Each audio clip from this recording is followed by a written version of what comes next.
Okay, now I can try to push it, but I should not use the default, like the tag without the repository name. I should use the proper tag here.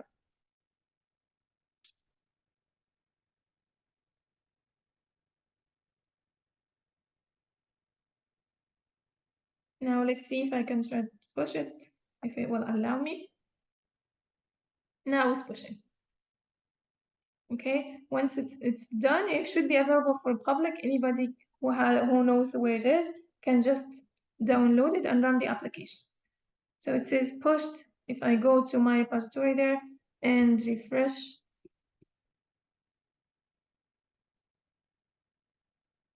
yeah, here you go.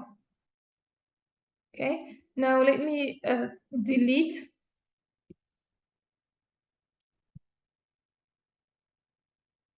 So if I want to delete, I'm just gonna create an environment that is as if it was another computer, okay? As if these images not there. So first of all, I'm gonna delete it. So in order to delete an image, you need to delete the containers that were created out of it first, okay?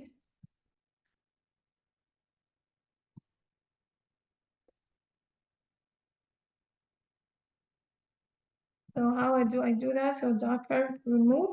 So rm for remove. And then I give it the ID of the container that, oh, did I actually not run it? I didn't run it. It's funny. Well, that's good. I'm just gonna delete it, and then when I download it, I will run it. So images. So now, because I want to delete an image, I have to start by saying docker image, and then remove. And because there are multiple labels for it, I need to force -f, and then I put the ID. Now this ID is a short of the, you see the original ID, how long it is? This is the actual ID of the image. This is just a short of it. This is the actual ID of the image. Okay, so let's see if it's gone. All right, so now it's gone. Okay, now we're not, this is a different environment. We want to access this hello application. If I go there, I'm just gonna copy how it is. So I'm just gonna copy its name. So if it,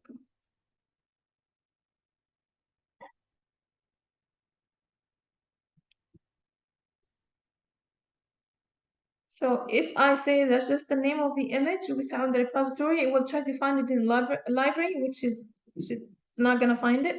So when I try to pull it, I need to pull it like this. Docker pull and then get.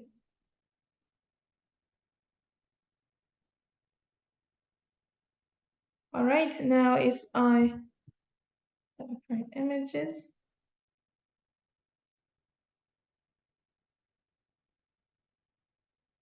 now I have it back. Okay, I just downloaded it. Now I want to run it. So let's say Docker run, and then the name of the image. I can just see the message printed. Okay. All right, is this clear? Now, what if we have a Python application that has multiple files? All right, now how can we do this? So now let's see. If we try this here, the trend setters, this is the application that I want to containerize. We will go through the manual process first, and then we'll see how to do it from VS Code. Now, this is my application. So what do I need to do? I need to create a text file or a plain text file, and I call it Docker file. And here I should specify the instructions I need to give to the Docker engine so that it would build my container image. Okay. Now, first thing, the first instruction must start with a base container. So I can say from a, a, a basic operating system like Ubuntu, and then install Python in it, and then install all the libraries, and then copy my files and so on. So that's possible. However, there is a better way to do that, because Python is a well-known language. It is better that you use the container. It's not here. Yeah, so see, there is an official container image for Python. Now you can always install it by yourself, or you can use the already tested and official. So this is Docker official images, so it is more reliable.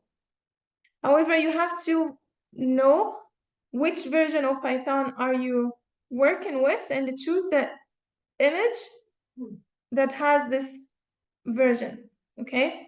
So I'm just gonna open VS Code.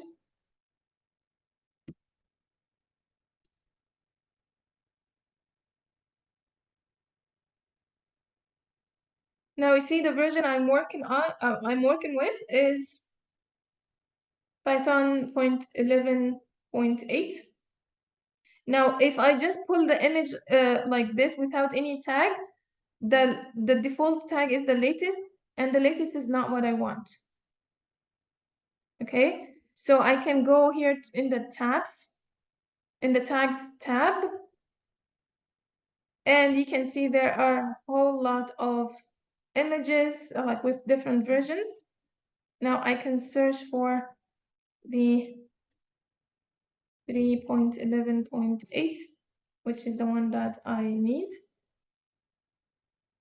And even that, so it's the same Python version, it has multiple versions. Now the name that comes after is just the name of a version of the operating system. Okay, so I'm just gonna take a simple one.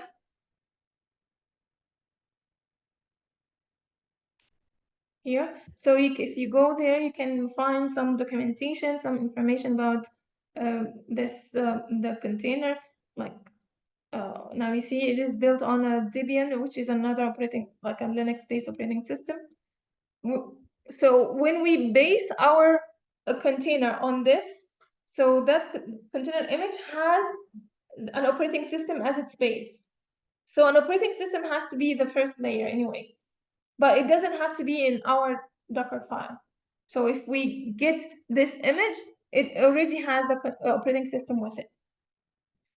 Now it gives you, it's good that you look into the details of it, because when you run Python, depending on the type of the interpreter that you are installing, sometimes you run it with the command IPython, sometimes you run it with the command just Python, that like we did, sometimes you run it with the command Python 3. Okay, so you need to look into the image that you're installing and see what kind of commands you need to run. So here, in order to run Python, we need to run Python 3. Okay, so I can do that. So this is I'm gonna use this as my base. So I'm just gonna use this name. So here, so this would have this particular image as my base. Now I need to have some commands to be executed. Okay, now there are different ways to execute commands, like the instruction that executes command in Docker file. There are two of them, like this run or cmd use, which is the command that we just used. Now you're expected to have one cmd command in your Docker file, which is the entry point to your application. So eventually, after we are done with the instruction, we want to say cmd, and then we run Python 3 and our script, our main script. So if you remember what we are doing here, the entry point of the application is the main.py. Okay, so the command that we want to be the entry point should be Python 3 main.py to execute that first, the entry point. Now in between, we need to do what? We need to install the dependency, the libraries that we have our application dependent on, and we need to move the files that are our code into the container, right?